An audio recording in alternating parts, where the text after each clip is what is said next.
And now, News Channel 10's 24/7 local weather first alert forecast.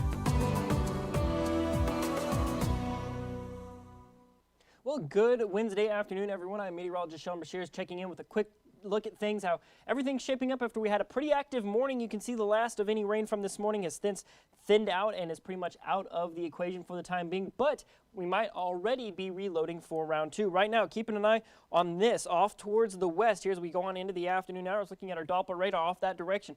From Fort Sumner up through Santa Rosa and Mosquero, seeing a pretty solid line of thunderstorms already firing up.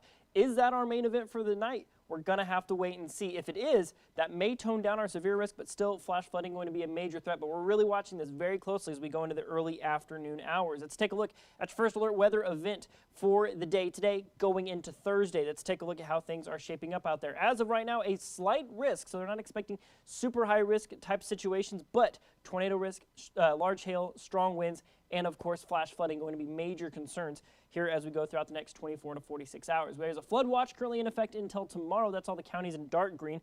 This lime green you see right there, that is actually right there a flood warning for the Canadian River area near Valle de Oro. All right, let's look at our high definition model one. Current model data does show that system, that line kind of weakening and then starting to favor the north. We're going to actually start to restart that a little bit, get that fixed. So here's what it's shaping up as. Right now as it sits, right there, it shows it kind of thinning out a little bit, favoring the northwest. If that pans out, this is our likely start to setup. As you'll see, going into 4 or 5 o'clock in the afternoon, we'll start to see these cells popping up around the region. You'll see these little isolated cells in parts of the region.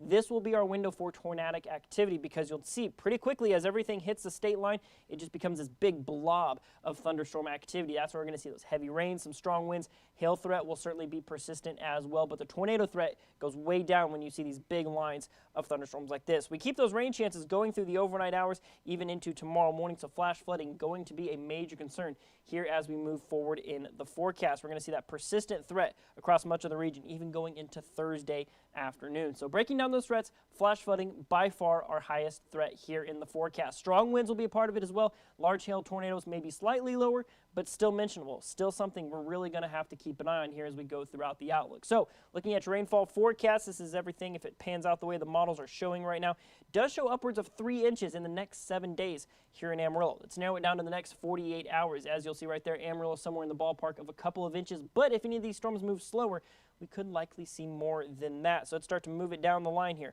For Thursday, could see some little spotty showers here and there. Friday, we might start to shift our focus down off towards the southeast. Saturday and Sunday, just widespread, even nice light showers. Monday and Tuesday, we just keep those chances coming. So let's take a look at our 7-day supercast here, what we are expecting going into the extended outlook. 81 will be your high here in Amarillo today. We'll see some places a little bit cooler. We'll see 70s for the rest of the outlook. 80% chances today, 70% for Thursday and Friday, and then we're down to 40 and 30% as we go on into the weekend, where the severe threat does appear to diminish slightly going on into the early parts of next week. So we are in first alert mode here at News Channel 10. Expect extensive coverage from us all day long as we get ready for more severe weather in your region.